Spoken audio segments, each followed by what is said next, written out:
He calms the storm.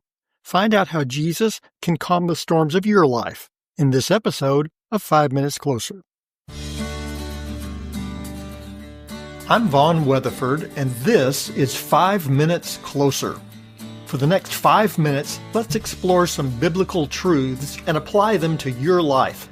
No podcast, including this one, can transform your life or give you what you really need. Only Jesus can do that. You can find out why in what I've called the first five episodes of 5 Minutes Closer. Each following episode explores scriptural truths that, if you follow them, will bring you 5 minutes closer to the person God created you to be. Let's see if we can get you 5 minutes closer. One day when I was playing golf, a thunderstorm appeared out of nowhere. I knew that standing in the fairway holding a metal stick in the air wasn't a great idea, but standing under a tree, the tallest thing in the fairway, didn't seem like a good idea either. Fortunately, the storm moved away quickly before I had to make a decision. Such was not the case for the disciples. Stuck on a boat in the middle of the Sea of Galilee, they faced a storm they knew was life-threatening.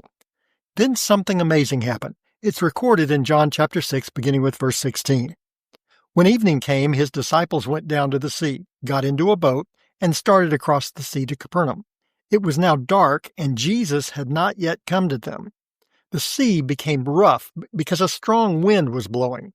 When they had rowed about 3 or 4 miles, they saw Jesus walking on the sea and coming near the boat, and they were frightened. But he said to them, "It is I, do not be afraid." Then they were glad to take him into the boat, and immediately the boat was at the land to which they were going.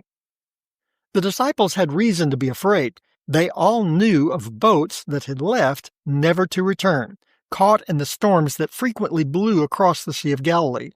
Jesus' voice changed everything.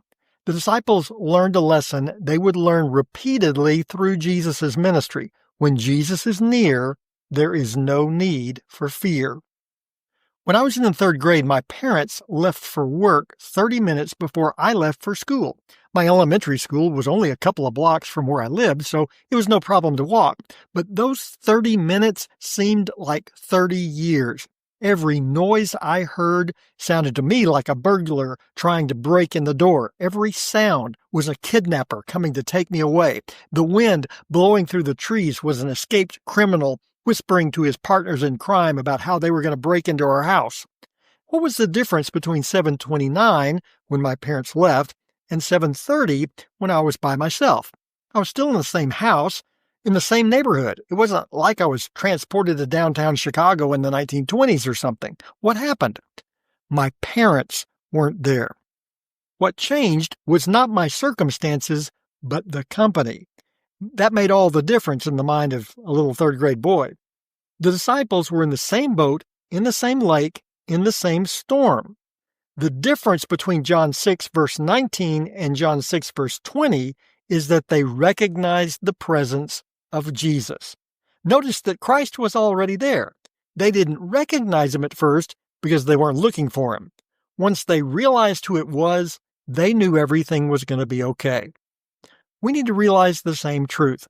When we know Jesus, we are not alone. He is right here with us. He will never leave us.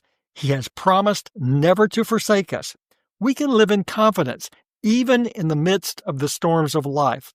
Whatever storm you face in your life, you can know that Jesus is with you. He calms the storm. You can live without fear. And now, you're 5 minutes closer. My prayer is that these 5 minutes have challenged you, inspired you, and caused you to consider applying God's message for your life from His Word. To find out more, visit our website at 5minutescloser.com. Join me next time to see if we can get you 5 minutes closer.